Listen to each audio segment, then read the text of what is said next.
This episode may contain content that could be distressing or objectionable to certain listeners. Please refer to the episode show notes for details. Discretion is advised.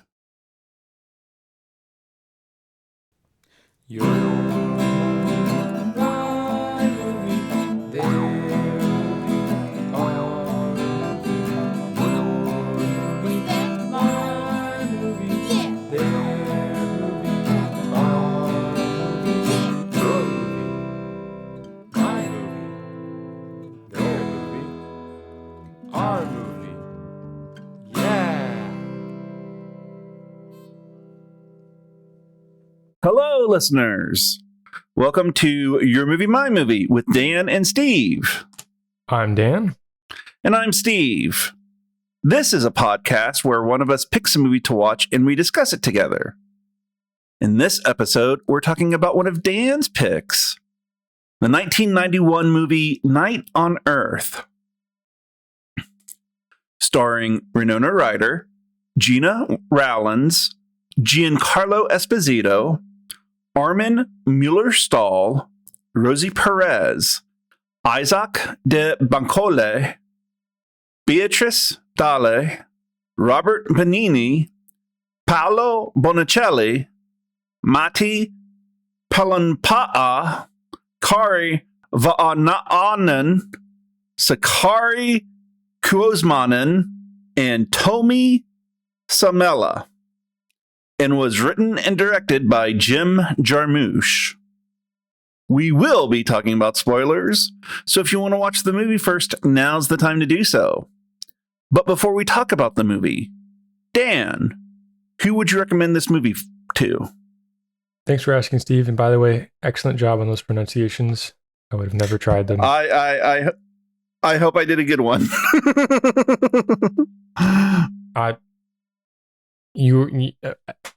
Wonderful work. Wonderful work. You know what I mean. Thank you. Yeah. I would recommend this movie to taxi drivers, Lyft and Uber drivers, also 90s movies fans, also Giancarlo Esposito fans, and fans of the short story format, and Stephen R. Pate of Your Movie, My Movie. Oh, well, thank you. Absolutely. So, Steve. Yes, Daniel. Who would you recommend this movie for? I would recommend this movie to fans of Jim Jarmusch because it's just Jim Jarmusch doing more of his Jim Jarmusch thing with the people Jim Jarmusch wanted to work with. That's fair. Yeah. That's quite well put. And nobody else? Yeah. Nobody besides Jim Jarmusch fans? No. If you don't like Jim Jarmusch movies, you're not going to like this movie at all. Okay. All right. At all. Yeah. Interesting. I feel like this was do we start talking about it now? I forget. We can talk about it a little before we go into before we do the 2-minute plot summary. Okay. All right. Well, I feel like this movie was almost okay. I feel like it was one of his most mainstream in the sense that if you watch anthology movies, this is a pretty normal anthology movie. Wouldn't you agree? Mm-hmm.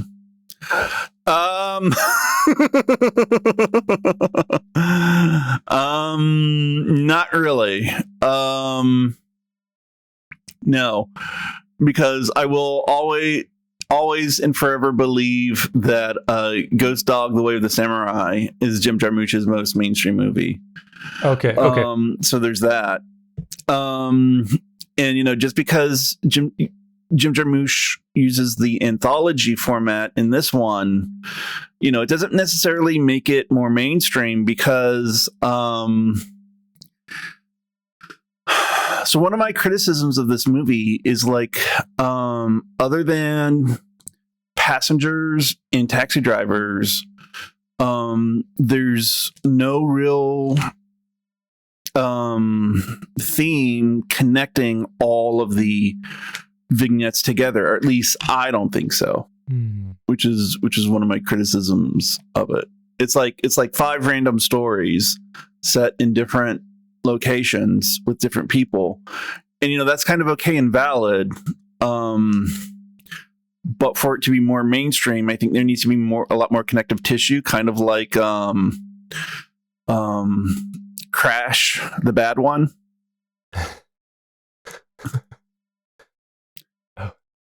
You know what I mean? I mean, I know what you mean, but was that a criticism that you didn't like, or was that a criticism that this wasn't mainstream in that way? Well, it definitely isn't mainstream in that way. And it's like a light criticism I have for the movie. Like I'm not calling it a bad movie because of that. I'm just saying audiences kind of expect more from an anthology like that, with more of an overarching theme that connects them all. Gotcha. Huh. Okay. Yeah. Well, I guess I like the movie. I just want to put that out there. That was going to be my next question. That I did enjoy this movie. Good. But I enjoyed like as the movie went on, I enjoyed the segments more. Oh, really? Okay. Yeah, because it felt like Jarmusch had more to say as it went on, especially with that fucking downer of an ending. Holy shit. God damn. Jesus. That seems like it seemed like the type of short story that you would have made me read just to like fuck with me. Yeah. That's fair. That is fair. Maybe you'll like it. Like, I don't know if you'll ever rewatch it, but I feel like maybe you would like it more if you rewatched it, because I think I enjoyed it more on the rewatch.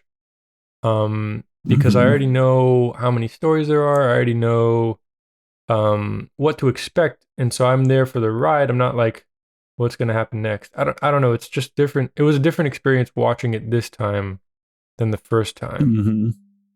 I was able to enjoy it more. Although it wasn't surprising, so like the comedy bits weren't as funny, but they still were hilarious. I'm trying to well, I was gonna respond to your thing about the themes connecting them. I think that the themes connecting them are kind of inbuilt within the format of Taxi Driver and Passenger. Because I think all the themes are different as far as the overarching themes, but also I think there's the theme of connection and, relationships with strangers in our society, that we have a look at that in this film. Like, these are all people that live in the same society, community, city, but they also wouldn't know each other very well. Like, they would never know each other if not for this taxi ride. I don't know. But I think connection is a big theme in this. But I know there's not a plot overarching connection. And connection is usually a theme in Jim Jarmusch movies anyway, or so it seems. So yeah, I think that's fair. I picked this movie because I knew wait, sorry. You have to ask me that question, right? That's the thing we forgot to ask. Well, we haven't gotten to the 2-minute plot summary yet. Okay, so let's go ahead and do the 2-minute plot summary. Yeah. Okay. You time me because you time me. Is that okay? Yeah, that's perfectly fine. Okay. This is gonna be freaking hard. 3, 2, 1, go. Okay, so Taxi Drivers and Passengers. 5 different ones. First one. Winona Ryder is a hard-boiled probably 18-year-old taxi driver whose brothers are all mechanics and whose dad is a mechanic. She wants to be a mechanic. She likes her job as a taxi driver. Gina Rollins is a casting agent, casting director. She has to find the next inexperienced female lead for a hard-boiled action movie or something. And Gina Rollins ends up taking her taxi. Gina Rollins decides that Winona Ryder would be perfect as, the lead. So she tries to ask her to be in the movie. Winona Ryder says, I love this job. This is what I want with my life. I'm on path with my life. So no thank you. Thanks so much. Gina Rollins goes home. Plot 2. Giancarlo 1 minute to go. Oh, shit. Giancarlo Esposito and a guy named Helmut meet up. Helmut's the taxi driver. No one will take Giancarlo to Brooklyn because they're all afraid of it. But Helmut is very new to the country and just needs help, learning how to drive the taxi. They pick up Rosie Perez, who is Giancarlo's sister-in-law. Giancarlo ends up actually being the one to drive the taxi. That's basically it. 30 seconds. Oh, shit. Third one. What's the third one? Italy. Black man Rome. in Rome, Italy. It's Paris, actually. I'm sorry. Being prejudiced against by some other people in the car. And then he picks up a blind woman who can't see the color of her skin. Fourth one. Okay. That Roberto Benigni. Rome. He picks up a bishop, and it's very funny. It's a comedy one, and he tells him about and his we're confessions. done. Oh, come on, that was close. That was the first one. That was the first one you missed, Daniel. Yeah, well, it's understandable. Come on, it's an anthology movie. It's got 5 different plots I'm explaining. Yeah, that's fair. And I made it through 4. Daniel, that is true. Wait, let's summarize the last one now. No, you're done. We're done. This is all the audience gets. No, you gotta pick up the pace next time. Fine. You know how I would have done it? Okay. How? Let's time me. Okay. Okay, 2 minutes on the clock. Starting now. Okay. Los Angeles, New York, Paris, Rome, Helsinki, taxi drivers pick up passengers at night, and then things happen. Done.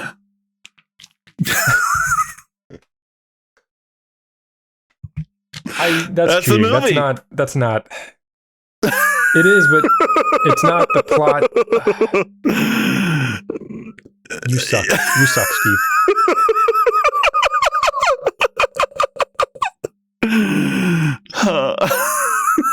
Just the look on your face right now. Like, how can you diminish Jim Jarmusch to that?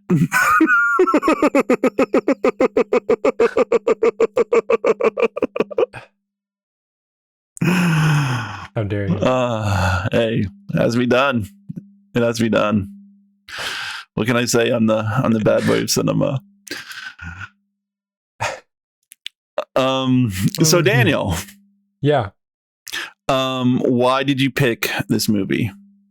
I picked this movie because I know you like anthology films, and I like this movie, and I wanted to do another Jim Jarmusch movie, so I figured why not choose this one and see if you like it. You liked the last one. You liked Stranger Than Paradise, but this one's I guess the late height of his career, kind of like the downward slope of his career, I think. Trying to remember. It's kind of like in his height, I would say. I don't know. It's right around like the heyday. He kind of tapers off in the 2000s. I feel like he wasn't getting as many views or whatever. That's not the way to say that, but you know what I'm saying. It's a Jim Jarmusch movie. It's firing on all cylinders. It's got like a bunch of New York actors, a bunch of, it's just of that era, and I like that aspect of it. But I also like this movie because it's so well written, I think, and it's kind of like the tightest Jim Jarmusch movie I've seen. Because it's short stories, I think it really works well with his voice.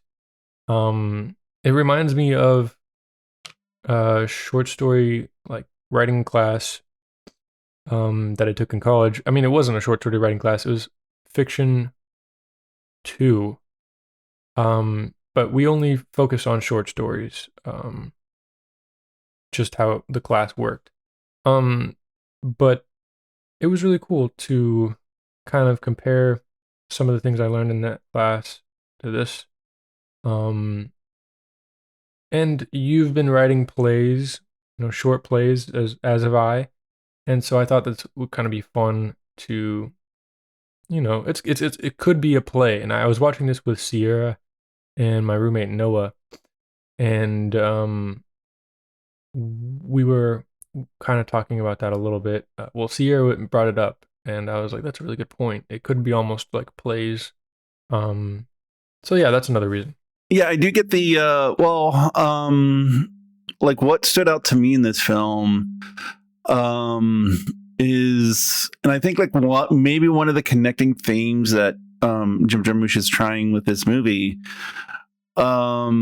is like each story is very much of the place it's from. So like the LA story is very LA, the New York story is very New York. The Paris story is very French. The Rome story is incredibly Italian. So I can only assume that the Helsinki story is very Finnish. So and so I think the movie is good for that. And I think one of the reasons why I enjoy the later stories more than the beginning stories is because, I'm from the US. So I know what LA stories and New York stories are like. So they don't impress me as much. But I was impressed by the Paris, Rome, and Helsinki shorts. So that's what I did like about this movie. So yeah. Yeah. And so I looked it up, and you said this movie was well written. Jim Jarmusch wrote the script in 8 days. Holy cow. Yeah. That's crazy. Yeah. I did not know that. Yeah. Wow. Yeah, That's and impressive. he wrote it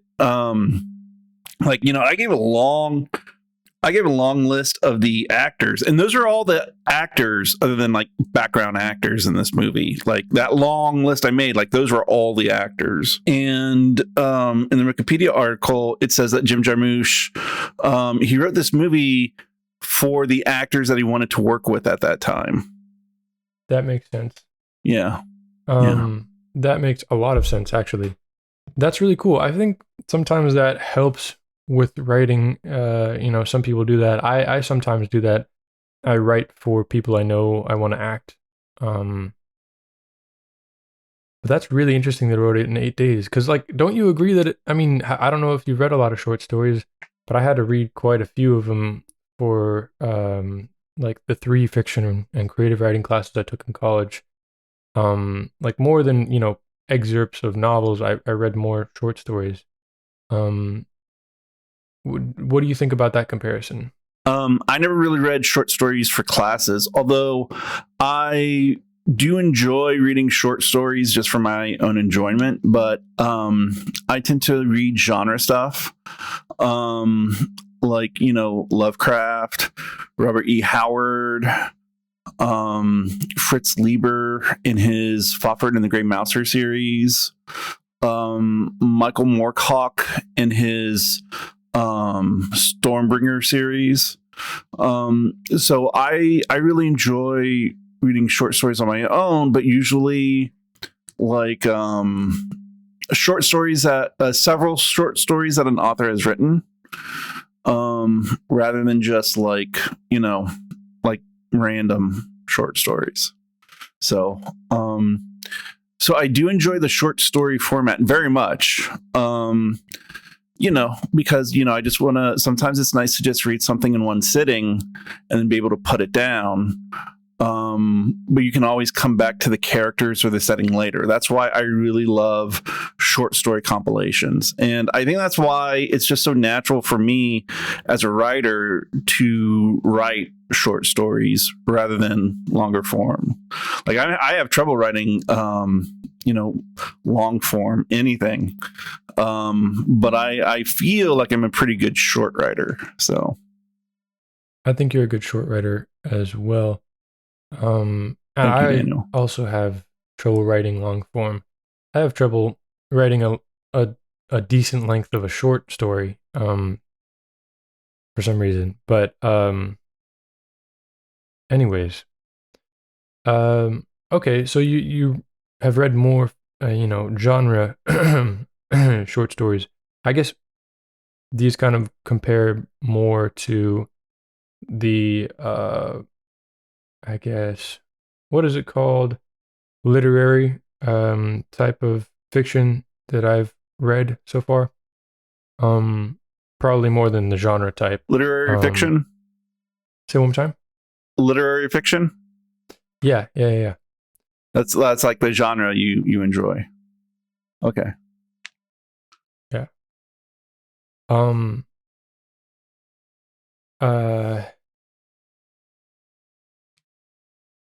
Sorry.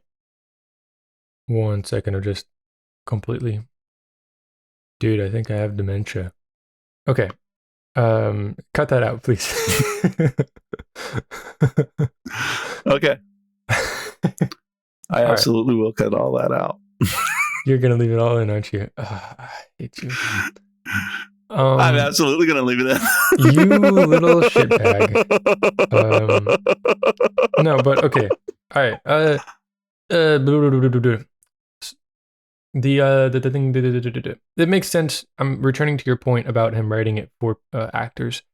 You can totally tell that these are written for, or at least I can, for like, I don't know. Everything just fits with the characters so well. That's the thing. One of the things I love most about this movie is just the characters. I feel like the characters are very rich, very funny, and they make the movie good, in my opinion. So that's really hilarious.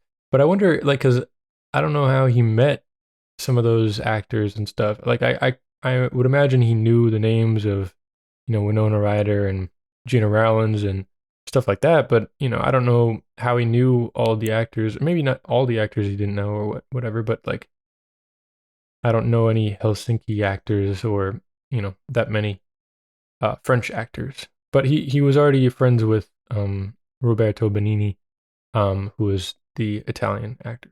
I'd never heard of the Helsinki guy before, even though he did a great job. Or, Helmut from the New York Story.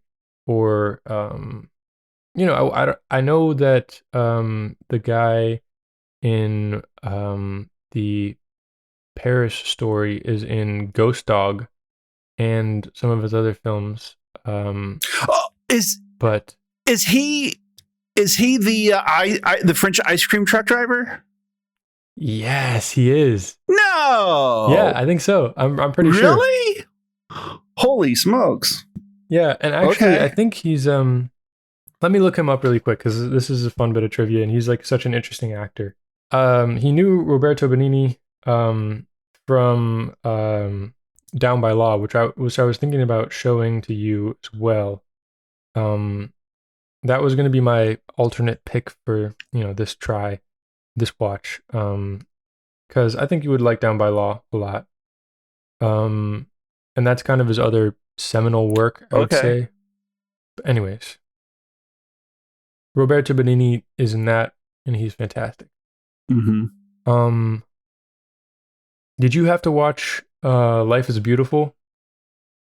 I did. But also real quick, so Armin Mueller-Stahl, he is in a movie called I actually know him because he was in a movie called Avalon.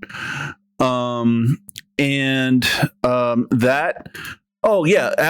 is a 1990 film, so it happened it came out a year before this movie. And that one was directed by Barry Levinson. and it's about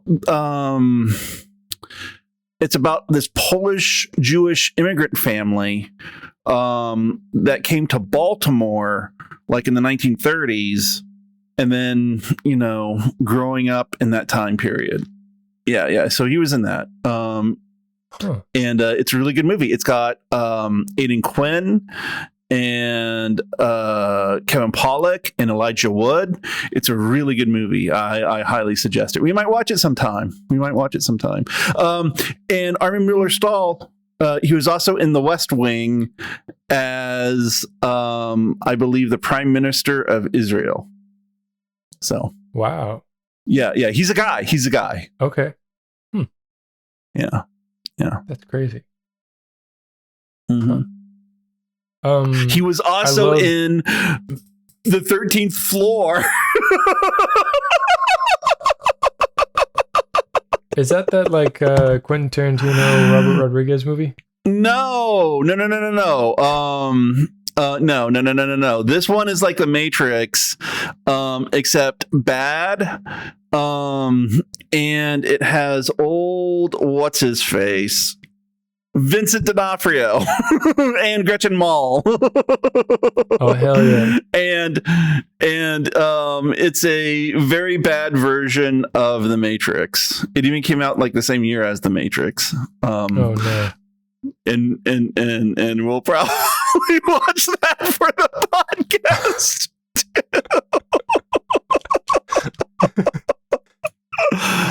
There are so many weird. Okay. Oh man, we have to watch so many movies. Yeah. I think we should do a Barry Levinson like triple feature. We can do that. Because I want to show you Envy, because he directed Envy, I'm pretty sure. Oh, I already showed you Envy, but I want to do it for the podcast maybe. Oh God, can we? Okay, well, I'm not going to watch that movie again. I'm just going to tell you what I think about from what I remember. I actually just watched a Barry Levinson movie. I watched Batman and Robin, which I think... No, that's Joel Schumacher. Never mind. Yeah, that's Joel Schumacher. Yeah. Never mind. Yeah. Never mind. Did Barry Levinson do... never mind. I'll just look it up later. Oh, well, oh my God. He did Diner, The Natural, Good Morning Vietnam, Rain Man, Avalon, Bugsy, Toy. He did Toys. He did Disclosure, Sleepers, Wag the Dog, Sphere, Bandits, which I hate. I'd rather watch Envy than Bandits. And those are all of his good movies, mostly. I've only seen Bandits, and actually I like Bandits. Oh God.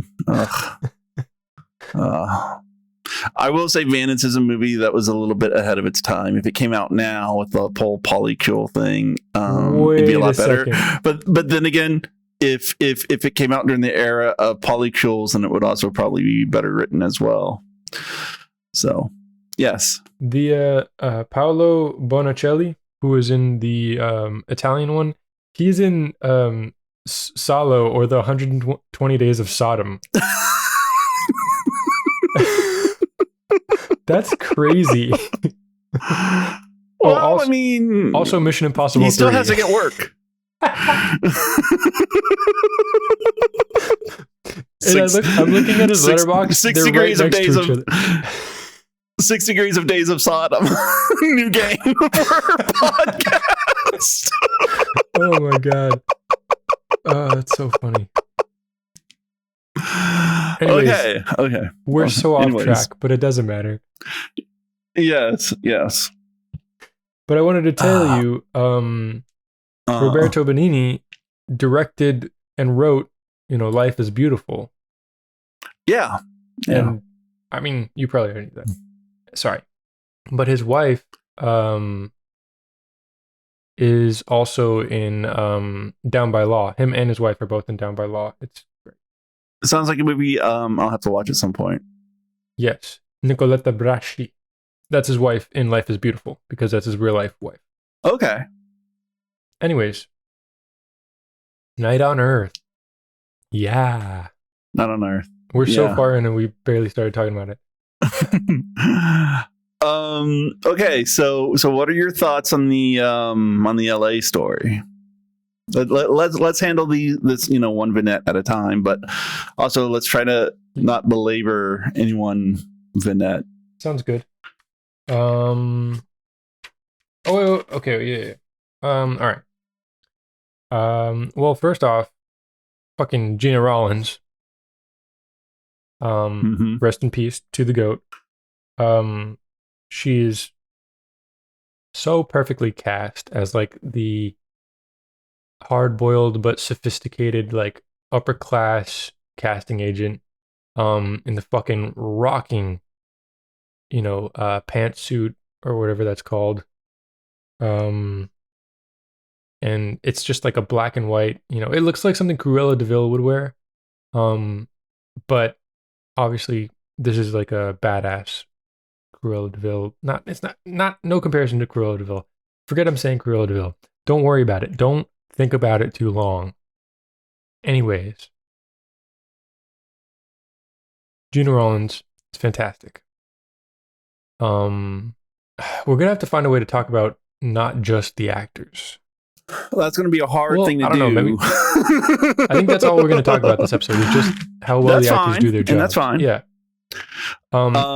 You know where I know Gina Rollins from? What? There's something to talk about. Don't know what that is. Because my mom absolutely loves that movie. It's a movie with Julia Roberts and Kira Sedgwick and what's his face? Robert Duvall.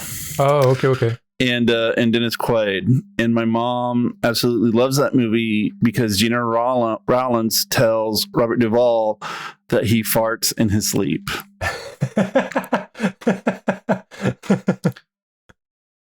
That's amazing. Yeah, that's where I know Gina Rollins from.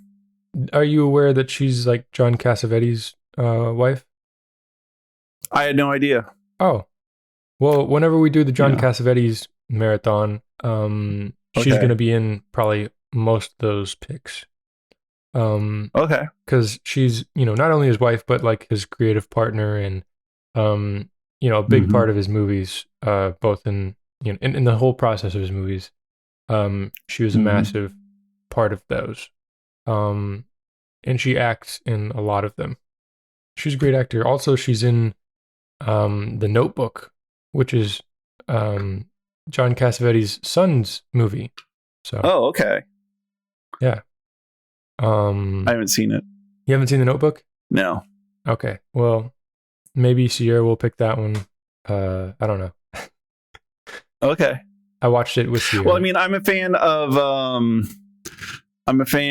Ryan Gosling now, so. Oh, you are? I'll watch it in hindsight. Oh God, yeah, he's in Blade Runner 2049. He's in Drive, and he's in the Barbie movie. How can you not like Ryan Gosling now? Oh, he was in The Nice Guys. Yeah. Yeah. Oh man, okay, we should do a Gosling okay. marathon. My God, we have so many movies to watch. We have to do more episodes. I know. I'm sorry. I know. It's okay. I have movies of Ryan Gosling that you're gonna love that I don't think you've seen. Okay, this is great. Okay. All right, but anyways, this movie. One thing I love about all the characters, but specifically we're going to talk about this one. The costume design, and just the character design in general. Like, I feel like they could be comic book characters. They're so well, drawn. Like Quirky. This is this character's name, Winona Ryder's character. She sits on a phone book to drive the taxi because she's so short. She looks like a butch lesbian. Like a skinny butch lesbian. I don't. She's a tomboy, is what it is. Yeah. I don't think she looks like a butch lesbian, because she doesn't have, her hair's not short enough for that. Fair. Okay. Well, she looks lesbian to me, but Tomboy, lesbian, same thing. Yeah. Hold on. She can be a tomboy lesbian, but not a butch lesbian. There's a lot of different flavors of lesbian, Daniel. That's true. That's true. And yeah, there's a lot of different flavors. And this is not the only conversation we've had about the various flavors of lesbians. Yeah. So, yeah. Anyways, let me not assume what she is or whatever. Okay. I mean, she does say that she wants to have kids. That's true. But she just can't find the right man. Although she is young, so maybe she has not explored her sexuality in that way. We don't know. She can't find the right man. And that is very true. Yeah. Do you know the Ellen DeGeneres movie, Mr. Wrong? No, I don't know. I don't know the Ellen DeGeneres movie. It's Mr. Wrong. Yeah.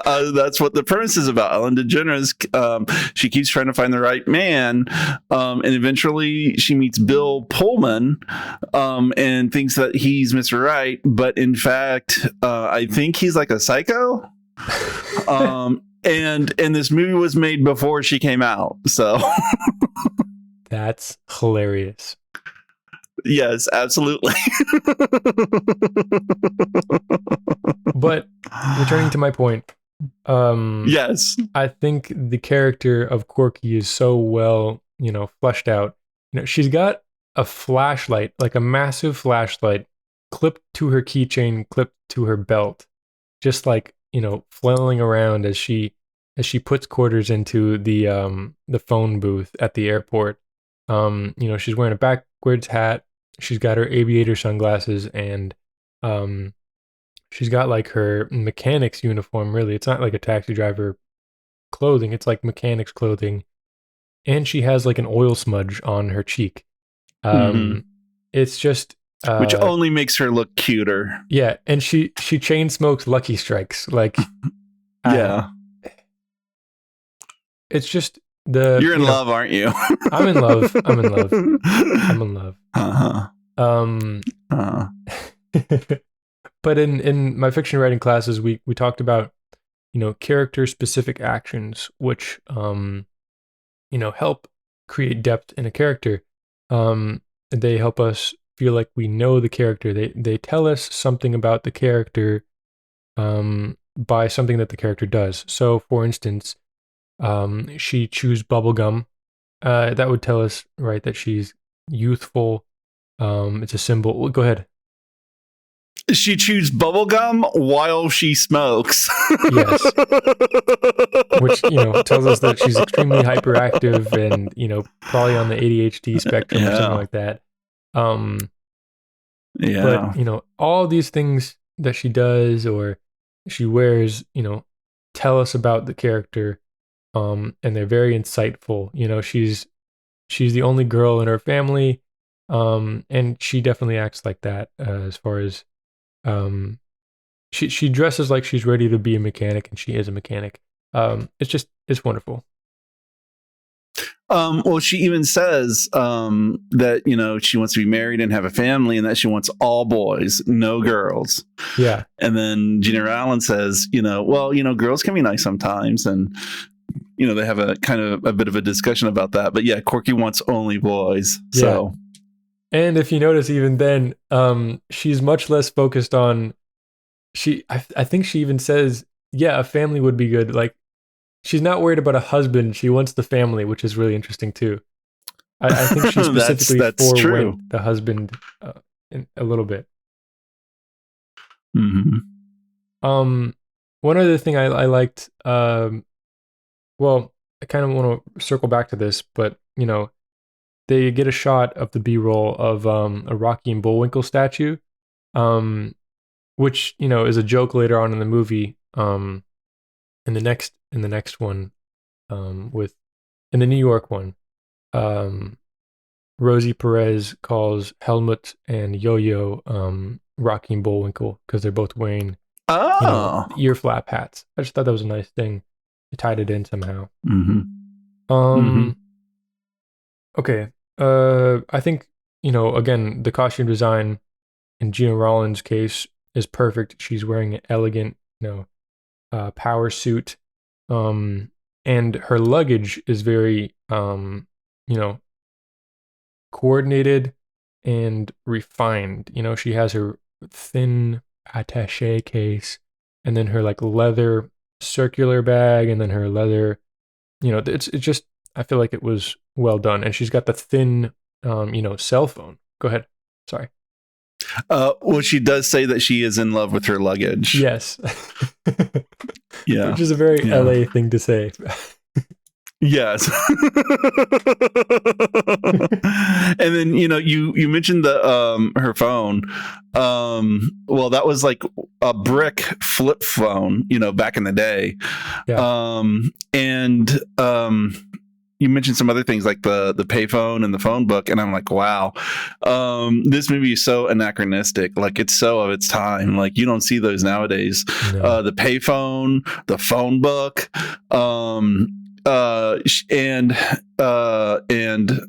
those brick flip phones. Because Gina Allen says, I need to call somebody on my phone, but I don't have the number. So that's when Corky gives her the phone book. So like, this was before you could store numbers in your cell phone. So way back in the day. Yep. Way back when. Okay, we're going, we're taking a long time, so let me try and run through the rest. Uh-huh. I'm gonna try and get to the bullet points.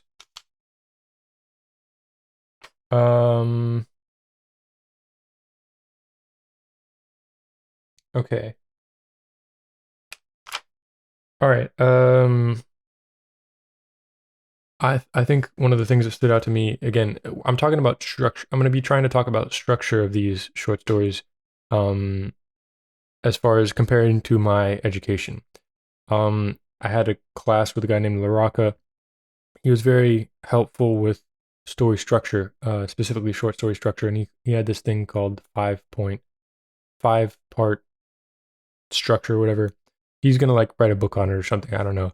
I will try not to get too much into his stuff, but his thing that he emphasized a lot was the second plot point, I think is the second one, which is basically you have it's the thematic introduction. So you have, your plot introduction, and then you have the deeper, more sort of magical part of your story. The part that's, the deeper part. And it comes, at a certain point, right after you kind of set up everything. And it's introduced, I think, so beautifully, like in this one, because you notice the music stops and you hear Gina Rollins' character ask, "Did Mr. Kincaid call?" And that's kind of how these two characters connect. They have problems with men in their life, and they're able to connect with that on a more personal, emotional level, more than just Gina Rollins wanting to hire her. And I think that's one of the themes of the short is, men and women in their relationships, things like that. I just thought it was like a very clear cut, introduction of theme. Yeah. Mm-hmm. That's fair. I can see that. Yeah. So that was a bullet point, and then also, men can't live with them, can't kill them. And then I liked that she quotes, Popeye, "I am what I am." Which is interesting too, because she's almost this like walking gender signifier. You know what I'm saying? Like, she is such a tomboy, and she's so focused on manliness, whatever that means, you know, and Popeye is such a, I would say, you know, male archetype almost. So I just think that's interesting too. That's fair. Anyways, do you have any bullet points that you want to talk about from this? Well, there was the whole anachronisms thing, which I already talked about. Yeah. And you know, I mentioned how like the stories are very much like about the culture of the city or country that they're from. And so that is shown because, you know, it's a casting agent who tries to cast this taxi driver. But she's like, no, that's not me. Let's see.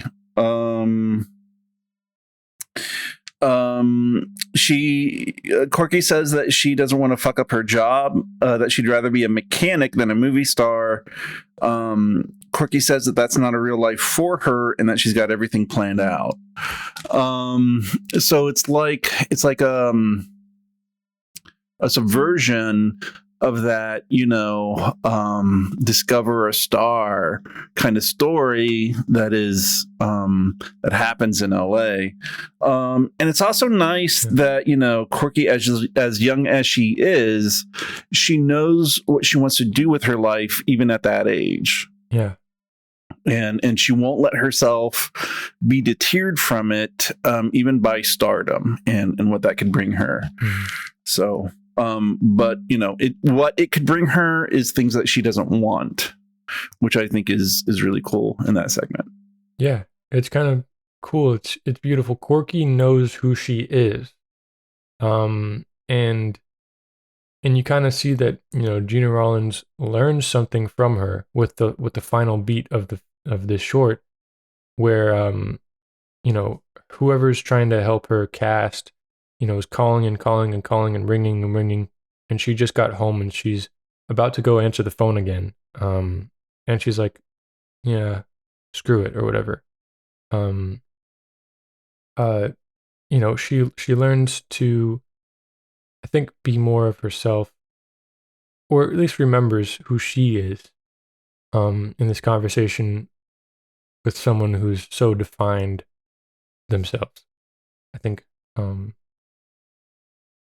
and maybe be more at peace with where she is in her own present. Yeah. You know, instead of like always trying to get more and more or do, you know, just enjoy the present. Yeah. She kind of resets her priorities because Corky, you know, has her priorities in order. And she even talks very clearly about what she wants in a man, you know, someone who will love her and accept her. She doesn't care what the guy does for a job. She just wants someone who is going to love her and accept her and take care of her and love her right.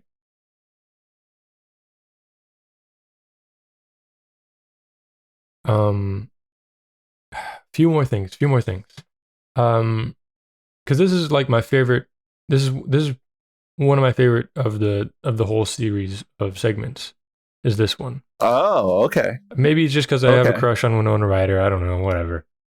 Well, it would be funny if like this was a prequel to like Stranger Things. That would be but hilarious. I know it can't be. It's either Corky or Lydia Deetz, who is the prequel for Stranger Things. Lydia Deetz. Is that Beetlejuice? Yeah, that's Beetlejuice. Okay. But there's also Edward Scissorhands.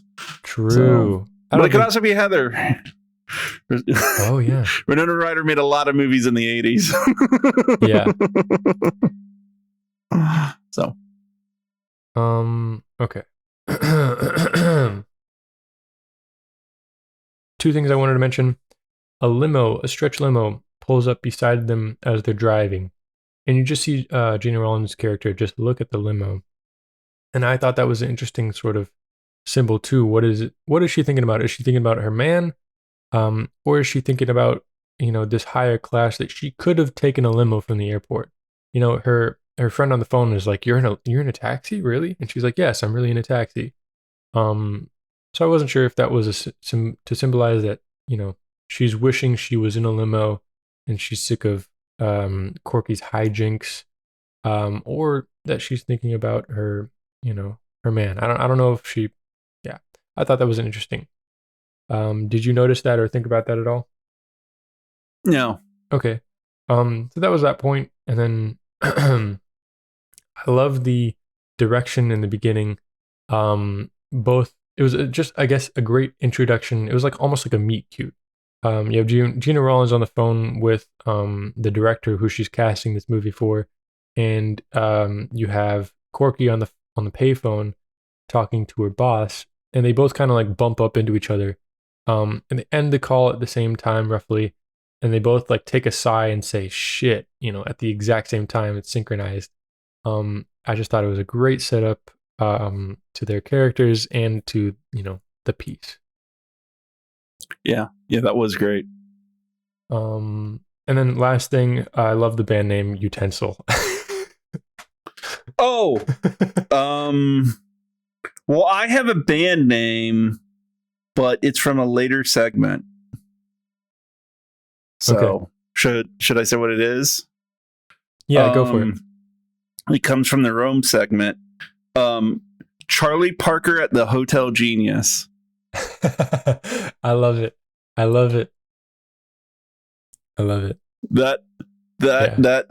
would be the band name that I chose from this movie. So yeah. Charlie Parker at the Hotel Genius. That's beautiful. So New York. Yes. Oh man, you take the lead. You want to take the lead on this one a little bit? You're talked out of it. Fine, I'll do it. Okay, so yeah. No. I'll do it. You can rest. So yeah, Giancarlo Esposito. He plays a guy in New York. And he wants to take a taxi to go to Brooklyn, but he can't get a taxi either because he is a black man or because he is going to Brooklyn. And he even flashes cash to try to hail a taxi. And then this German guy, he pulls up in a taxi cab that he obviously doesn't know how to drive, and takes him in. And so Giancarlo sees that he can't. Yo-Yo. We find out his name is Yo-Yo. Yo-Yo finds out that he can't drive, so he makes a deal that he'll drive and he'll even pay the cab fare as long as he can drive, because Helmut, the German immigrant, he can't drive. Mm-hmm. So they drive to Brooklyn and they learn a bit about each other. Yo-Yo finds out his name is Helmut and then gives him shit for it. But Helmut returns the favor by giving him shit for being named Yo-Yo. Uh-huh. They both have the wool cap with the flappy ears. Yeah. They both have that, except Yo-Yo says no, his is different. His is better. His is hype. His is the fresh. Then as they drive, you find out that Helmut was actually a circus clown in East Germany. And he proves it by playing two recorders at once, which is neat. And then as they drive, Yo-Yo sees Angela, played by Rosie Perez, walking down the street. So he gets out of the taxi. They yell and hit each other. Yo-Yo forces her into the back of the taxi, and then they continue on to Brooklyn. Helmut keeps looking back at Angela, saying how she's beautiful, but then Yo-Yo tells Helmut to look at Brooklyn. Hold on. Helmut looks back at Angela and says how beautiful she is. Then Yo-Yo tells him to look at Brooklyn, and then he says that it's beautiful. So there's a lot of talking. They arrive to their house. Yo-Yo gives him $12 instead of $13. and tells him that you got to be careful in New York and you always need to count the money. And Helmet says that he's a clown and money isn't important to me. Helmet doesn't know how to get back to Manhattan. Yo-Yo tells him to go the opposite way he came and to just make lefts when he made rights and to make rights when he made lefts. And then Helmet drives away. Uh-huh. And that's that segment. Yeah. You want to move on to Paris now? No, not yet. Okay. Okay. Again, I love the characterizations. Here we have Giancarlo in his perfect, costume design. Like he's got this like crazy jacket with like metal hanging off of it and like crazy symbols on it. And he's got his, his brand new sneakers. They look like, I don't know anything about sneakers, but I think they're Jordans. And I love the shot of as he's trying to hail a taxi and like stay warm, he's like jumping around, and there's a shot looking down at his feet, like jumping around, and it's like they somehow have it as like his chest, and maybe he's like holding onto a bar or something as he's like, I don't know how they rigged it up, but it's really funny. It's just like his feet like dancing on the ground, like straight down. It's a very funny but cool shot.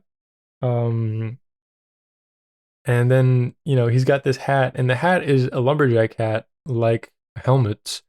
Except it's also got like cool metal accessories and like dangly things on it and stuff. So he's very fashionable, and it's a lot of fun. I like to Helmet just seems like such a sweet guy. He's got these like twinkly blue eyes, and like he just has like this like very Santa Claus like aura to him. And he just knows nothing, and completely innocent quality to him. Yeah, I don't know if you want to comment on that. Yeah. Well, yeah. Well, I mean, like, so he's retired, Armin Mueller-Stahl, but it's like he would like make a great like horror movie villain,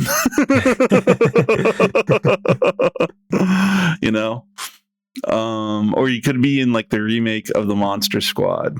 But have you seen Monster Squad? Mm-mm. Have you heard of Monster Squad? From you, I believe. Okay. Well, that might be my Halloween pick this year. So yeah, we'll see. But yeah, I was just thinking about, oh man, he'd be great in a horror movie. So because he does have that like innocence and naivete, mm-hmm. and all that, and that is like something that actor projects in like a lot of his movies. Like he projects it in Avalon very well. And in a way also in The West Wing as the Israeli prime minister. So he's really good at that. So yeah. Yeah. And in the 13th Floor. Can't wait. We're gonna have to figure like Gretchen Mol movie marathon or Vincent D'Onofrio movie marathon for that one. So anyway, or Armin Mueller-Stahl movie marathon. Anyway, New York. Mm-hmm. Okay, then we have well, there's also so we mentioned Giancarlo Esposito. Perez. That's exactly what I was about to get to. We have Giancarlo Esposito and then Armin Mueller-Stahl, but then we have Rosie Perez doing what Rosie Perez does and doing it best. My gosh! Maybe the best. Maybe second place because Rosie Perez is at her most Rosie Perezist in White Men Can't Jump. So haven't seen White Men Can't Jump fully, but she's in her element here. It's her in her New York 90s era.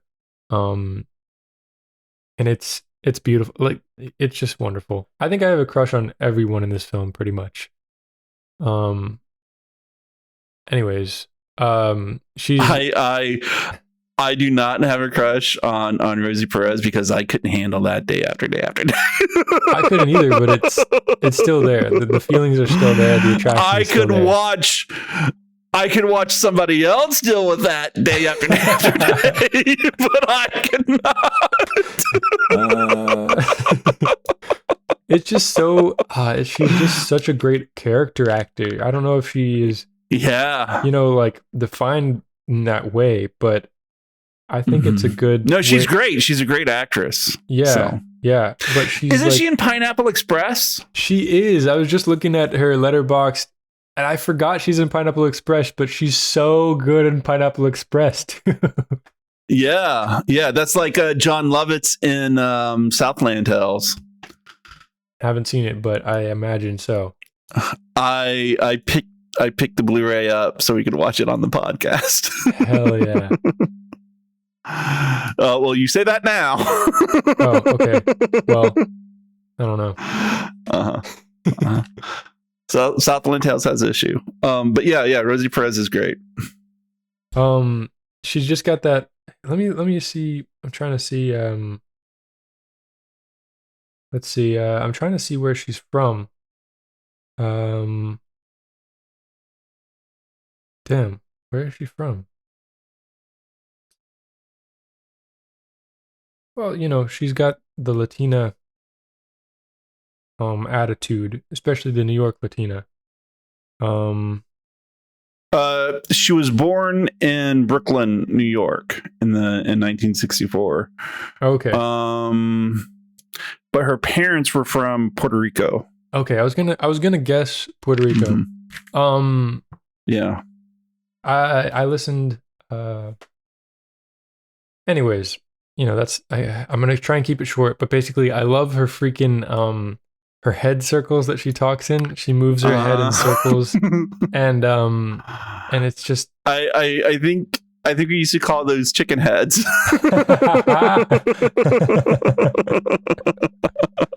Oh my gosh. I feel like that's a little derogatory, but whatever. It's fitting description. Yes. But she does it. She's just so like, just so. She's a natural. She's a natural at it. Yeah. Yeah. Yeah. And she has the best fuck. She's got that Brooklyn fuck. Yeah. Fuck you. Yeah. Fuck you. Fuck you. Oh my god, it's so good. And I'm trying to think about her character, character design as well, costume design. And she's wearing like the red jacket, an oversized jacket, and a skirt, and the red oversized jacket, leather jacket, and the semi-short skirt, and the leggings, the fishnet leggings, and like the boots, and she's got like rings on too, quite a few rings, and she's just got her hair up, and it's just very, I don't know, you can totally just picture it as soon as you say Rosie Perez in the winter in New York or something like that. I don't know, it's just great. Yeah. She definitely dresses as an archetype in this movie, and it's an archetype that she continues to use, and that she has used in other movies. So, yeah. I don't have a whole lot left to say about this one, other than I think we introduced the themes again. I'll try and touch on the themes. Helmut does not have any family, and I think he touches on that, and Yo-Yo's character kind of like notices that, and is kind of like, that must kind of be hard, as an immigrant with no family, and then he picks up Angela, Rosie Perez's character. That's his family, and you kind of get to see Helmut connect with people, as this sort of wanderer. He doesn't have many roots, but he gets to be a part of a family for a few minutes. And it's kind of beautiful in that way. Mm-hmm. Well, there's also the not with the we're not so different trope where there are a lot of parallels between Helmet and Yo-Yo, where they wear the same lumberjack's hat. And Yo-Yo acts clownish, and Helmet is a clown. Yeah. So yeah, the two of them are not as different as they think they are. So yeah, which is nice. It's lovely. It's very lovely. I don't have too much else to say on this one. Okay. Okay. Other than it's great. Yeah. So Paris. Yes. Yeah. So there is a person of color, who's a Frenchman, driving two other Frenchmen of color. Yeah. And they're in the back talking about how they suckered people and how they're big shots and how they're going to talk to the ambassador of Cameroon. My feeling is that they were born in France, whereas the taxi driver was not. And that's why they refer to themselves as his big brother and that he is their little brother. So this segment, it's really political in a way, that the others are not. And it's because of, this is set in Paris. But the thing is like France had a lot of colonies in Africa. And they still to this day continue to have a lot of ties to those former colonies. I watched a YouTube video all about it, which was very, very interesting.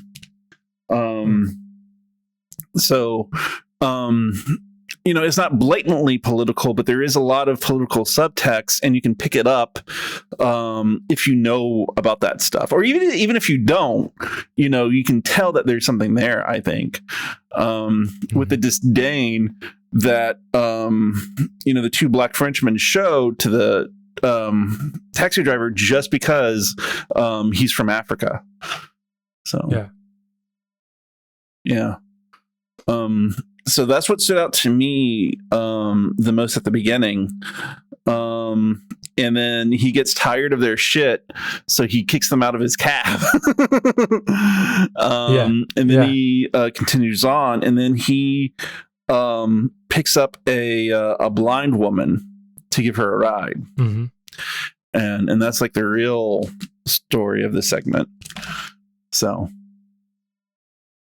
yeah. It's the whole colorblind kind of motif thing. Not motif, but what is it called? That's true. Trope. She can't see the color of his skin. It's kind of a outdated way of thinking about it, but I think this segment, the short story, is pretty deep because it gets into a lot of different topics that are pretty tricky, like ableism and blind, dealing with disabilities and also race and like politics, as you were saying. Yep. But they handle it in like a very French way. Like it's very French. Because the taxi driver asks her like personal questions. And he's like, if you can't see, well, then how do you make love? And she's like, I make love with every centimeter of my body. I make love with every pore of my skin. That's how I make love. Not that you wouldn't know anything about it. Yeah. Well, I mean, that's French too. Yeah, we get that lovely French, just like rudeness, but he doesn't care. He kind of admires it. Well, yeah, he's French. He digs that. Yeah. That's a turn on.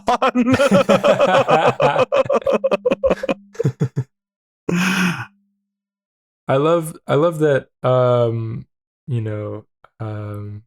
She's able to hear from his accent that he's from the Ivory Coast.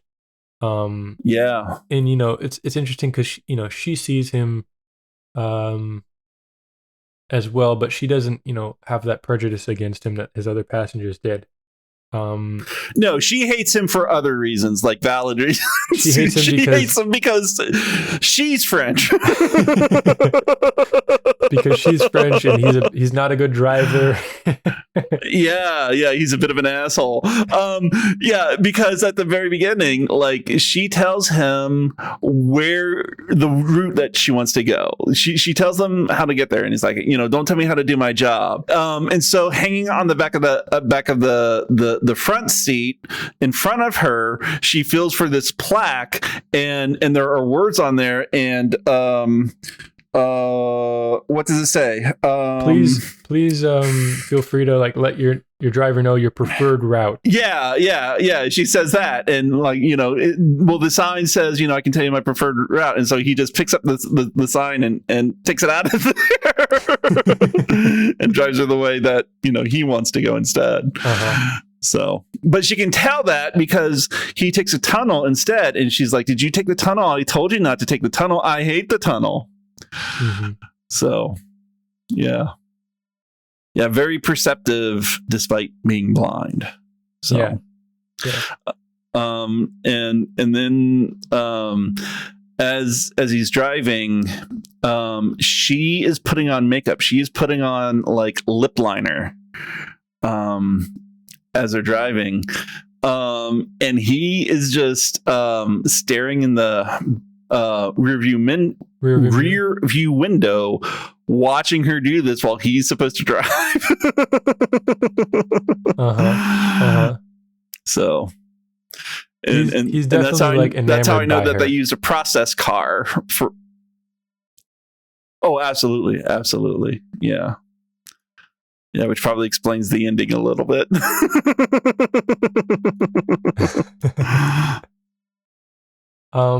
But it is interesting because he's very he asks kind of rude questions, and he's in a very, I guess, ableist mindset, as you can say. It's just kind of not being empathetic to her, disability. And it's funny because he's kind of being prejudiced against her.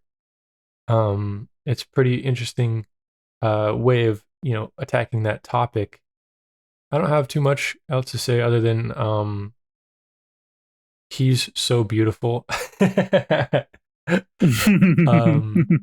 so is she. I'm trying to think. Yeah, they both do a great job. One thing I wanted to point out, because Noah, my roommate, she was watching this with us. She pointed out to me, and I didn't realize it. Almost this entire segment is done with split diopters. That's what I thought. I was wondering if it was, because I kind of noticed it. Okay. Yeah. Okay. Because this segment is a little different because it she's in the back and he's in the front. In the past, Giancarlo Esposito and Helmut, they were both in the front seats. And then Rosie Perez was in the back, but she would kind of lean in to be in the same plane of focus whenever she had lines.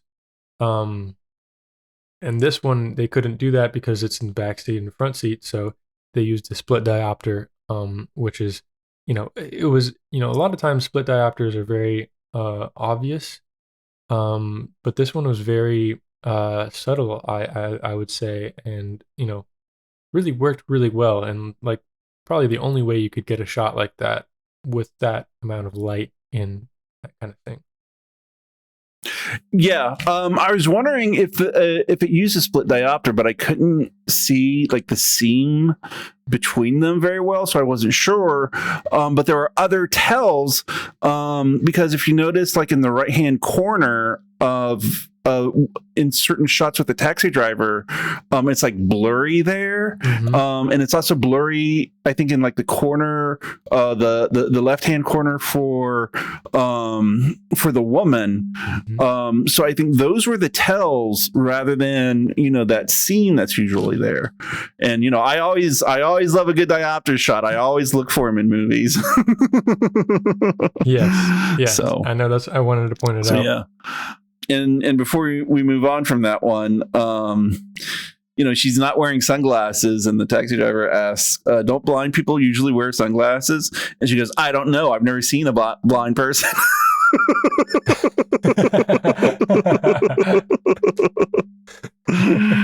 It's like, damn, I gotta date a French girl just for a while though.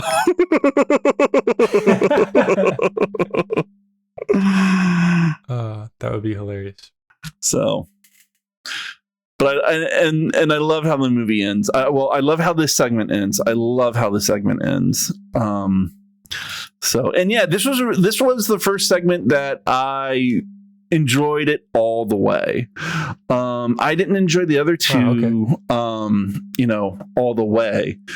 But this one I really did, because they're actually talking about things, and it's hitting on greater themes, like race and ableism, and also touching on colonialism and imperialism.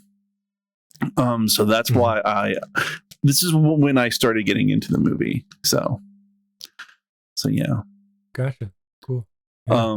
Are you ready to move on to Rome? Well, we should tell what happens in the ending. The ending is okay. The taxi driver, he drops her off at like a wharf almost, and she's like walking along the waterfront, and she's by canal. Just knows what's up.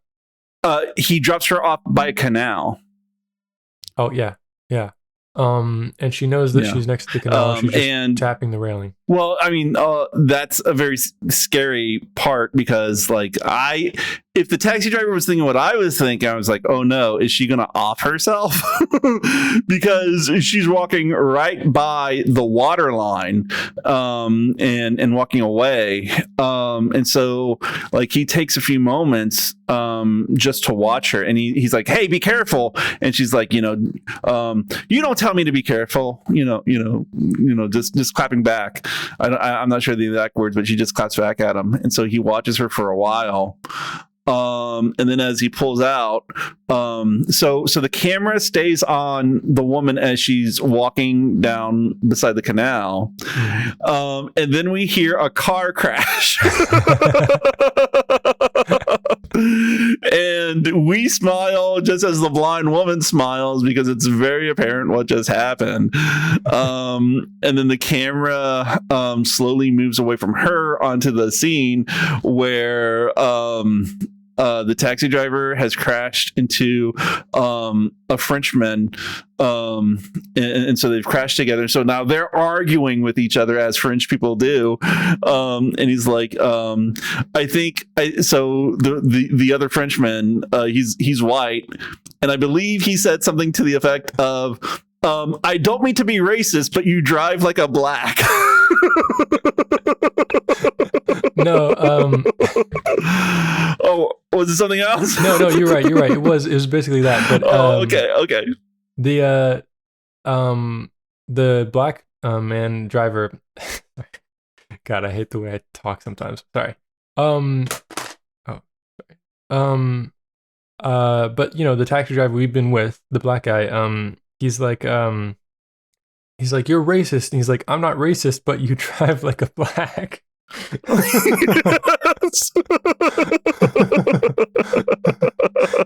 Which is, hilariously racist, but yes, but also just hilarious. Yes. And then the segment And then that segment ends the way all segments in France should end, which is with French people shouting at each other. Yeah, but the other driver says, "Are you blind?" Which is, Oh yeah. the button on the end of the short story. Yeah, nice little button for sure. Yeah.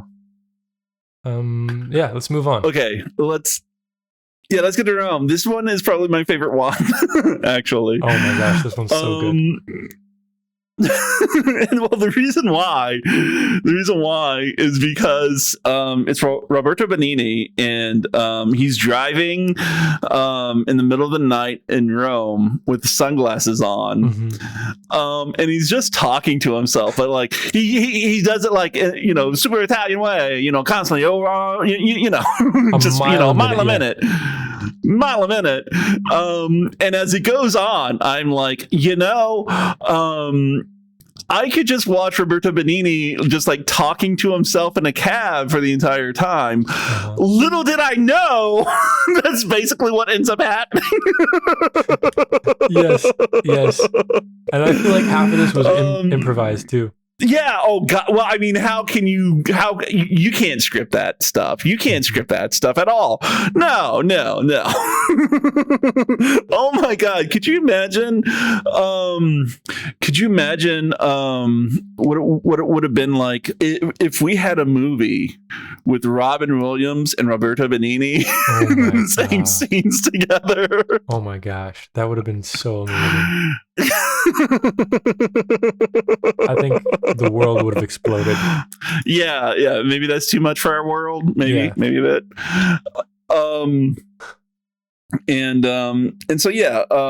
So I have it. And another funny thing is like we see, so we have a lot of establishing shots. Like each time we go to a new city, we have a lot of establishing shots, and like each establishing shot is like only a medium, like it's very small, it's very narrow. You don't see the whole city, you just see one part of the city, but you see a lot of different small parts of the city.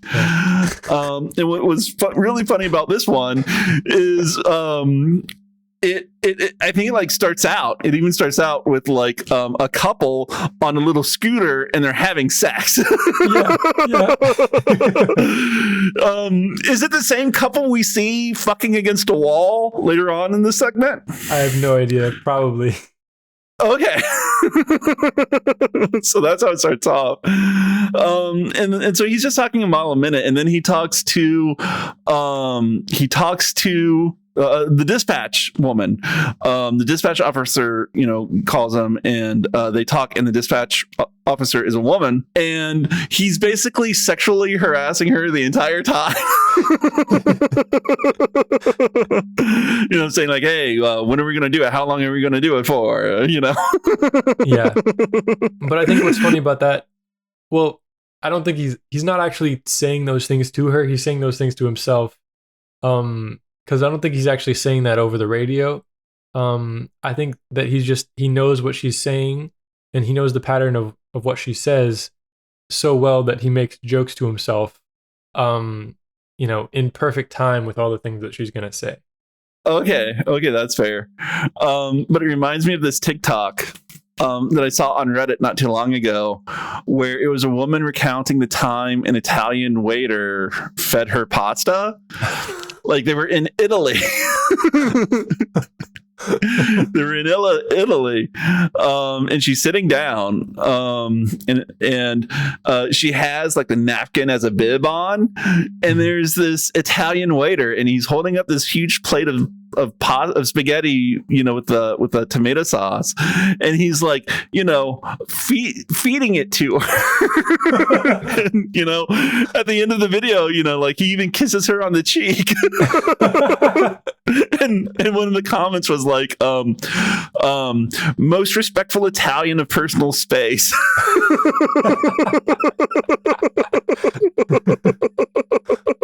Oh my gosh. So, yeah. Very Italian, very funny. Yes. so yeah, he just goes off for, by himself the entire time. And he's driving down all these one-way roads, and eventually he starts driving the wrong way down these one-way roads. And he passes by like two policemen. And they say, "Hey, you're driving dangerously." And he goes, "Me, I'm the dangerous one. I'm just driving a cab. You're the guys with guns. Maybe I should drive you guys over."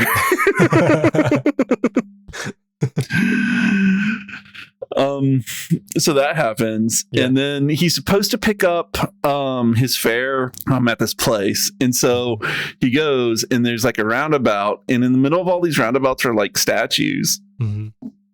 So they have a funny, it's like a Looney Tunes moment where the cab is behind one side of the statue, and the fare, who is an older priest, he's on the other side. And so one walks one way to get to the cab, but then the cab drives the other way so that it stays behind the statue, so they never see each other. So they have that funny Looney Tunes moment. And then, the priest gets in, and the taxi driver, he talks and talks and talks. He starts smoking a cigarette. And the priest, he just, he coughs like, it says no smoking. And the taxi driver is like, "Oh yeah, that sign should be there." So he takes the no smoking sign and throws it out the window. And so the entire time the priest is like rubbing his chest, holding his chest, so there's obviously something ill about him. And then that's when the taxi driver wants to confess. Do you want to talk about that, or should I? I could talk about it if you want to. It's hilarious. Okay. So, Gino is Roberto Benigni's character, I think. And he's like, "Father, since I have a bishop in the car, I need to confess something." And he's not a bishop, by the way. Yeah, he's not a bishop. He keeps calling him a bishop, but the priest is like, "I'm not a bishop." And he's like, "Please, can I confess something to you?" And the priest is like, "Well, confession should be anonymous, and confession, this is not a good place for it." And he's like, and Gino's like, "Well, I won't tell anyone. I promise, I won't tell anyone." And he's from Tuscany, not Rome. And so it's okay. If he ever sees him again, he'll never speak a word to him. And so he starts into it. He's like, when I was a young Tuscan, I was raised on a farm, and I as I became a man, basically I needed to release myself, and I needed to satisfy my manly urges or whatever. And he's like, "Me and my cousin, we used to do it to pumpkins," and like basically have sex with pumpkins, make love with pumpkins. And the priest is like, like rolling his eyes and like in horror in the back seat, as he's like coughing and having a heart attack. And then it gets progressively worse and worse. So Gino's like, and then when I became older, I left, the pumpkins behind, and I fell in love with a sheep, basically. Well, no, hold on. Let me tell it. Yeah, you tell it. Because he's like, the pumpkins, they're not alive, but what I feel is love, and I want to love something that is alive, that has a soul. So I saw a sheep, and her name was Lola, and she was beautiful, and she didn't baa, ugly like other sheep, said she baaed beautifully. But then the sheep, she would come to me, when I was hanging out with the people, and because, she kept following me. And so all these people noticed, including my father. So, my father sold her to a butcher, and I never forgave him. I can, to this day, I can't eat meat because it reminds me of Lola. But then my wife, he got married. He got married to Monica. And so I was visiting their house, but my brother is a plumber, so he had to go and deal with an emergency. And so I was left alone with Monica, and she had turned around, and her ass, it was heavenly. It was like a pumpkin. So I jumped on her. With my brother's wife. And her panties, her panties reminded me of the wool of Lola.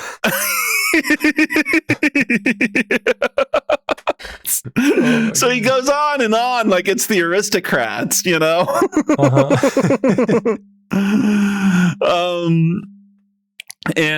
But then, like, as he does this, he also stops because he sees two I am assuming transvestite prostitutes on the street, although he always calls them women. He always refers to them with female pronouns, which is based. So yeah, and they are listed in the credits as, you know, transvestite, which is an outdated term. Okay, you know, but yeah, you know, today we'd call them. I believe the term now would be crossdresser. Potentially crossdresser, or potentially or trans. Yeah, transgender. Yeah. But yeah, it's very funny. He's they're prostitutes, and you know, he has the priest in the back, and he's very familiar with these women, you know, and he's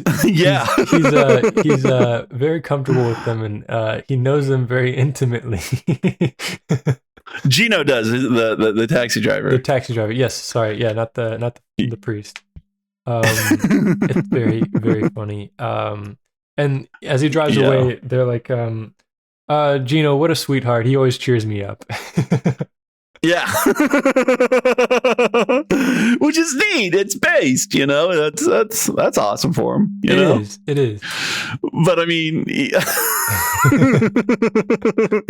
his love has no bounds, it seems. Yes.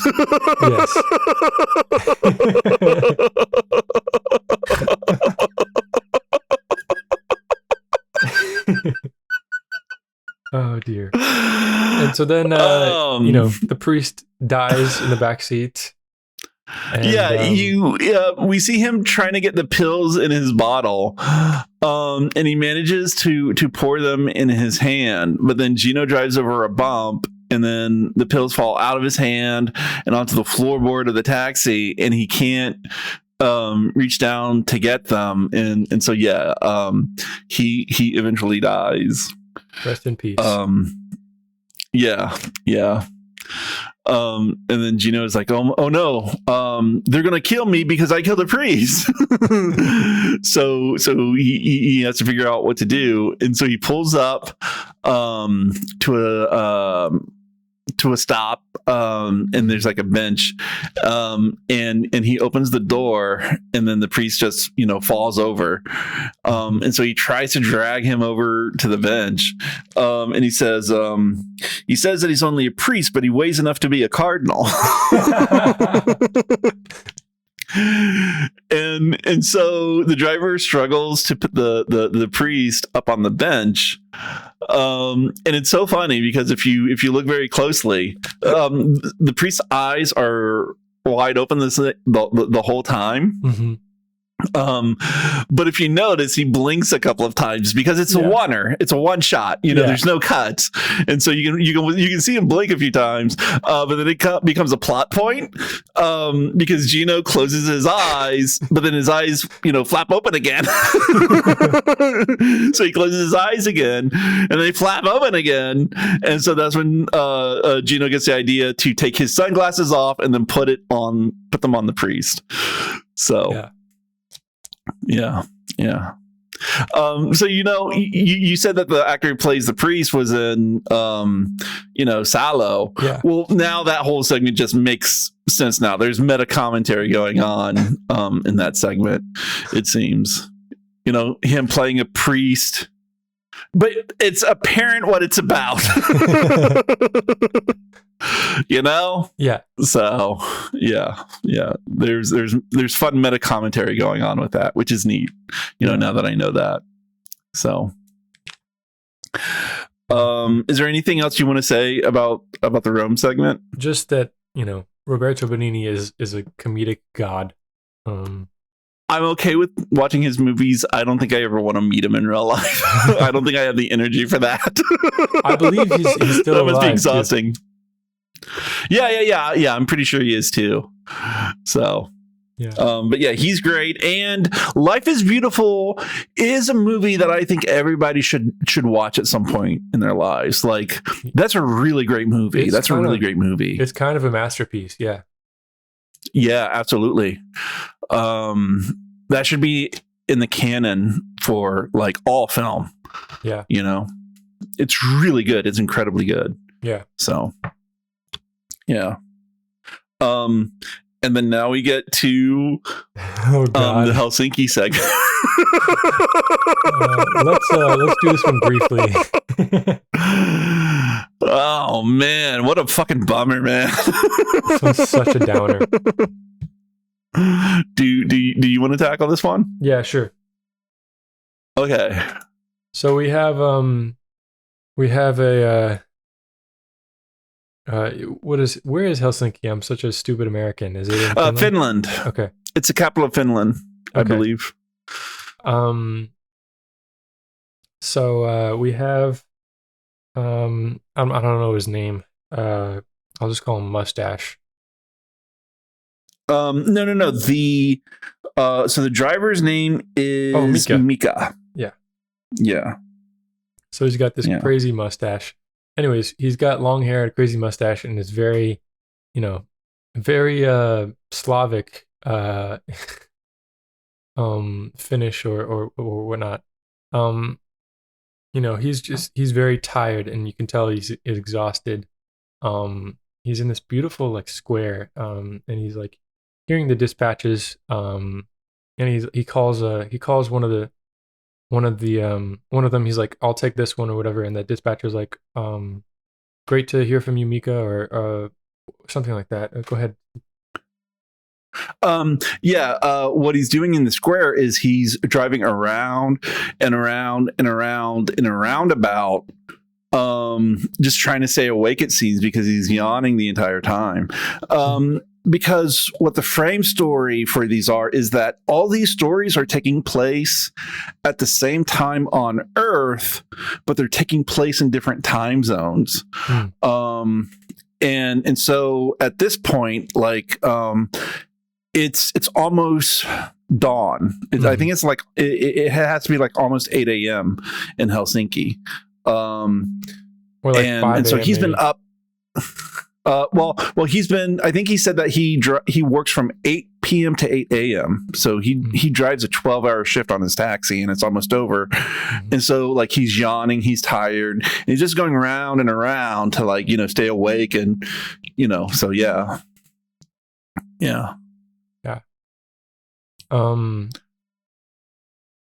Yeah, he's very tired, and but his dispatcher knows him, and she says something sweet to him, like, whatever you want. Like she calls him a nickname, like Sweetheart or something like that.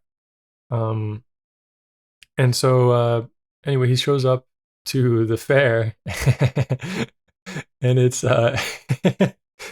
3 incredibly drunk Finnish men, all sort of bundled together. They're leaning into each other by their shoulders and necks, and that's the only way they're standing up.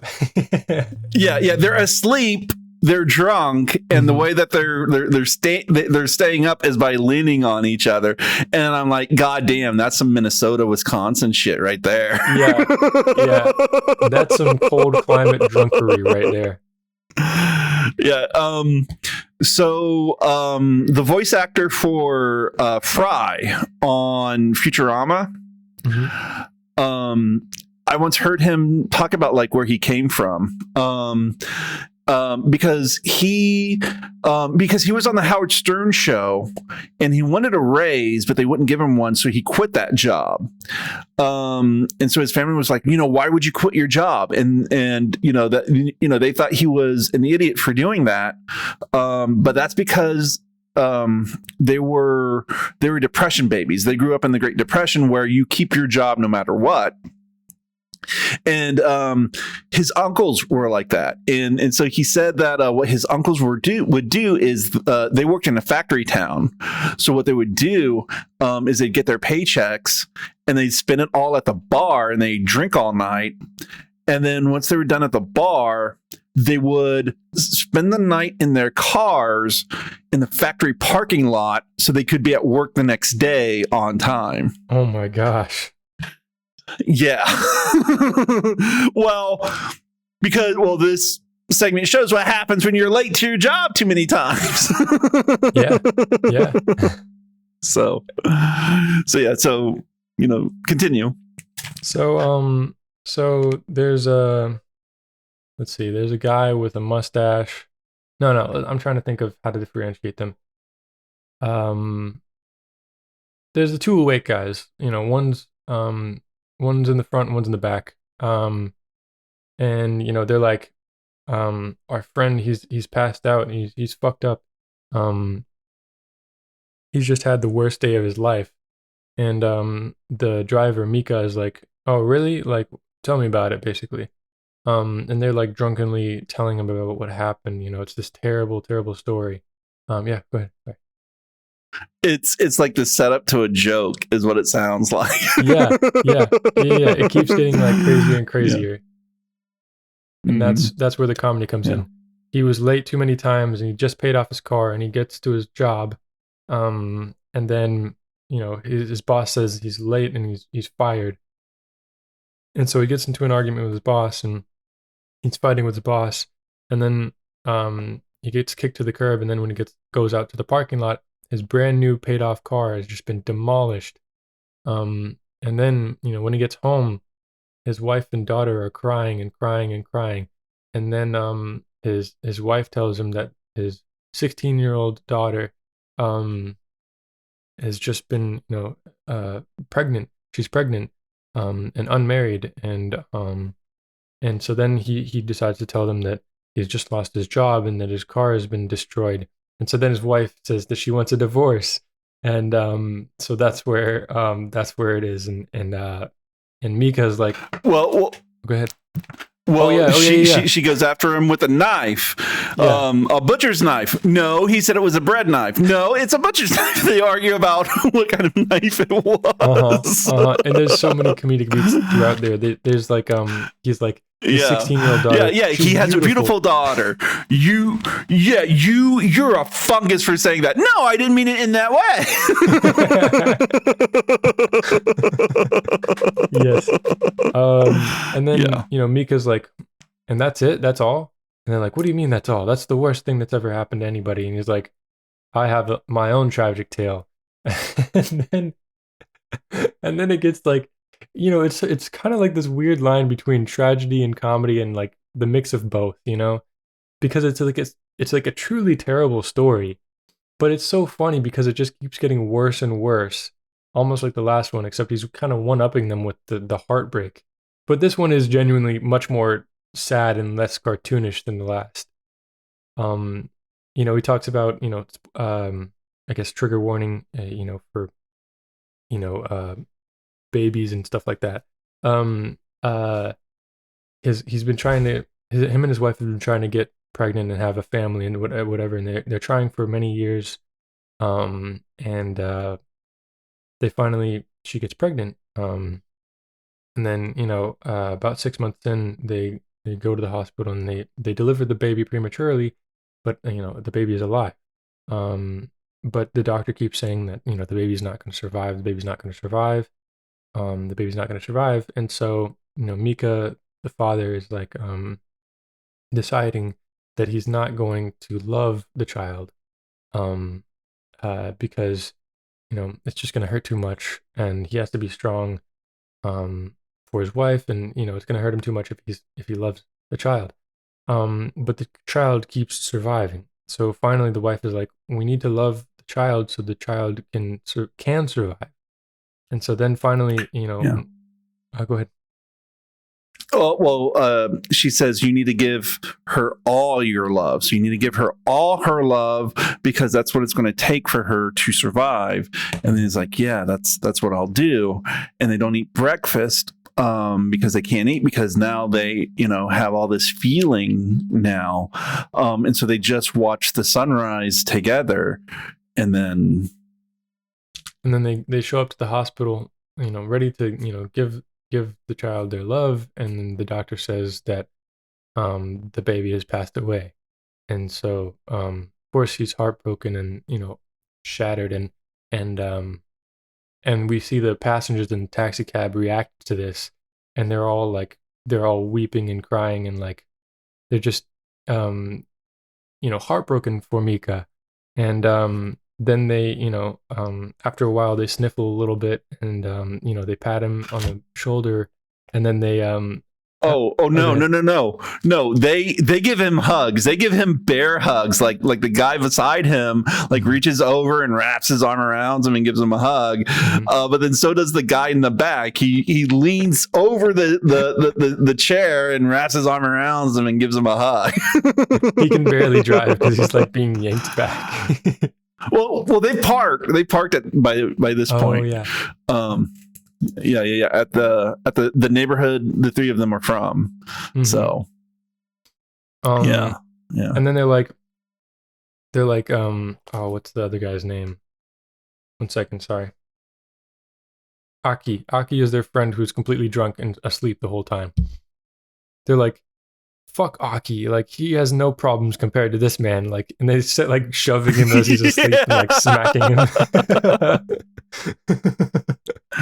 Yeah. Yeah. And then they get out. Well, the two awake guys get out, and they go on to their homes. So there was an argument about who would pay, and so they decided. So since neither of the two awake guys had money, they said, "Well, Aki will pay for it out of his severance check." But then Mika is like, well, what about him? Who's going to take him? And so they're like, well, he can be in one of our houses, and he'll just wake up in one of our houses, and it'll be fine. But they both get out of the cab, and they forget about Aki. So Aki's still in the back of the cab, and so Mika has to wake him up. And he gets the fare from him, and then Aki gets out, and he's just standing there in the street, and so Mika rolls down the window and he goes, "Hey, do you know where you are?" And Aki replies, "Yeah, Helsinki." and that's good enough for Mika. So he rolls up his window and drives off, and then Aki just sits on the snow-covered street, and two people come by, and they're like, "Hey, Aki," and he's like, "Hey," and then fade to black. Yeah. So yeah, it's very funny and very just I guess kind of poignant, sort of, because his two friends, as they leave him, they're arms around each other, singing a song in unison. Oh, but first let me tell you about it. Let me rehash a joke that was earlier in the story. And then when they first get in the car, they're arguing about who's going to get dropped off first, and they're arguing for a long time. And they're like, "Well, I want to get dropped off first," and they're like, "No, you should let Aki get dropped off first. He's just had a terrible day." And they argue about it ad nauseum, and then in the end, they're like, "That doesn't matter. We're all on the same block," or something like that. Yeah. They're one guy is 3 houses away from the other guy. yeah. So that was part of the joke. But anyways, so the two friends, they get out and they're singing and they're arm in arm, and then they go across the street from one another, directly to houses directly facing each other, and they kind of have a final wave goodnight, and they're still singing as they're going to their respective houses. It's just a very sweet, very funny shot and scene. Yeah. And again, I think the final beat in the film is as Aki's neighbors come out and they're like, "Good morning, Aki." It's just interesting because these people know Aki. This is Aki's community, and then it's just kind of, I felt like it was about community and friends and just the people you live around. Yeah. Mm-hmm. Well, another thing is that it's finally morning now, so it's no longer night on Earth. Mm-hmm. Yeah. So that's why it's the end. And the movie ends. Yeah. Yeah. Yeah. So that's the movie. That's also, so the thing with this segment, the funniest thing about this segment is when you think about major cities, LA, New York, Paris, Rome, but you don't think Helsinki. No. So the only reason why he wrote this segment was so he could work with those actors. That's the only reason why he did it, and this would be the only way he could probably work with those actors. So I think he built the whole movie around this Helsinki segment. So it's a good segment, but it's a bummer. It's definitely a bummer sequence.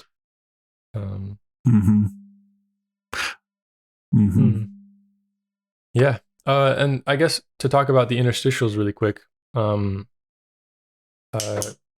part of the film that kind of like, once the story ends, we zoom out, and we go to these clocks, these world clocks, all with the names. So there's 5 clocks, LA, New York, Paris, Italy, Rome, and Helsinki.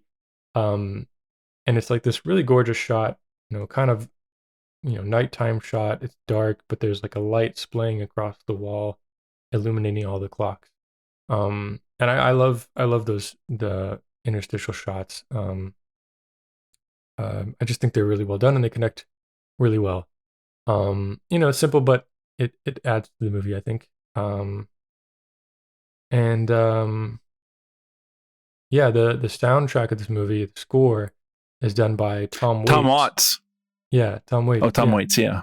And Tom Waits is a frequent collaborator with Jim Jarmusch, as well as an actor. He's an actor in Down by Law. He's one of the leads. He's also in Bram Stoker's Dracula. Is he? Oh my gosh, I need to watch that one. You haven't seen that? You haven't seen Tom Waits in that? That's like his thing. No, I haven't seen it. You're such a hipster. That's the only Tom Waits movie you haven't watched. But I've seen I used to talk with this professor. We used to hang out sometimes in the library and talk about movies and stuff. And he said that was one of his favorite movies, Bram Stoker's Dracula. So you mentioned the soundtrack, and yeah, Tom Waits did the soundtrack. But real quick, like when it came to music, during the Rome segment, Roberto Benigni, he's like humming the tune for Alfred Hitchcock's Presents, which is the Funeral March of the Marionettes. Yes. So, yeah. I was wondering if you catch that. Yeah. Oh, I guess it says it in the subtitles, doesn't it? No, it doesn't. It doesn't. Oh, wow. You just caught it. Well done. No. Yeah. Thank you. Because I watched it with subtitles on, and so the subtitles are, we had to turn them off because like the Criterion Channel subtitles were over the subtitles that were in the movie because, they had to have subtitles. Oh, okay. Because there's a foreign language. Okay. But anyways, it in the subtitles on Criterion, it said, he hums the Funeral March of Marionettes. And I was like, oh, that's the song that Steven likes. Oh, well, I watched it on Max, and I don't think the subtitles included it. Oh, interesting. But I could have been wrong. But I heard it anyway. I recognized it by hearing it anyway. That's hilarious. Yeah, that was neat. That's neat. So more about Tom Waits. The opening sequence of this movie is like it's the Earth, and it's suspended in the darkness of space, and then the camera like moves so that the Earth, it's all one shot, but it like keeps moving it so that like Earth is in one corner, so there's an open corner to put like credits and stuff. And then Tom Waits is like he's singing this song. But he's singing it. So I looked it up. I don't have what the title of the song is. But the style, it includes the style of the song, and it includes gypsy. So he sings it like a gypsy song. Interesting. Yeah, which is neat, and it feels very fitting. It really fits well with the movie. So yeah. And he's singing it in his Tom Waits, glass garden. Yeah, his gravelly whiskey voice. Yeah. Yeah. But I love the intro shot too, because it's like circling around this beautiful miniature of the Earth, and then I think it gets covered by something, and then it cuts into a globe, and then it keeps zooming in on this globe. And it's like this amazingly like slow, gorgeous movements of the globe turning, and the camera keeps getting closer and closer. And it's like this amazingly close macro shot. And whoever did the focus pulling did an A+ job, because it does not stop moving, and it like keeps getting closer. But it's insane. Like you can see the pixels on the printing of the globe. Like that's how close it gets. And I just think it's a gorgeous. Well, there shot. might be some hidden transitions. I didn't. The only hidden transition I saw was the switch from the miniature to the globe with like the actual country names on it. But I could be wrong. But it was amazing either way. Even just the spinning and the macro shots, I was impressed by. I don't know. Absolutely. Yeah. Before you go, a special thank you to our bestest friend of the show, Brian. Thank you, Brian, for supporting Your Movie, My Movie. Now, if any of you would like to support the show, please check out our Patreon at patreon.com/Your Movie, My Movie podcast, or leave us a review on whatever you're listening to us on. Thank you for listening, and thank you for your support. So any final thoughts for Night on Earth? Very fun movie. It was very, I would say, uplifting of human connection. If you're a little bit down, you might, it might be a good movie to watch. Because I don't know about that. True. It ends on a really bad note as far as being depressing. But to me, but connections do come about because of it. So yeah. It helped. I think it helped me cheer up in a bit of a way, and kind of helped me put me in a good mood, despite the terrible tragedy in the last story. You do get to see humans being humans and their charm and their all that kind of stuff. Very human movie. Yeah, absolutely. Anything you want to say before we?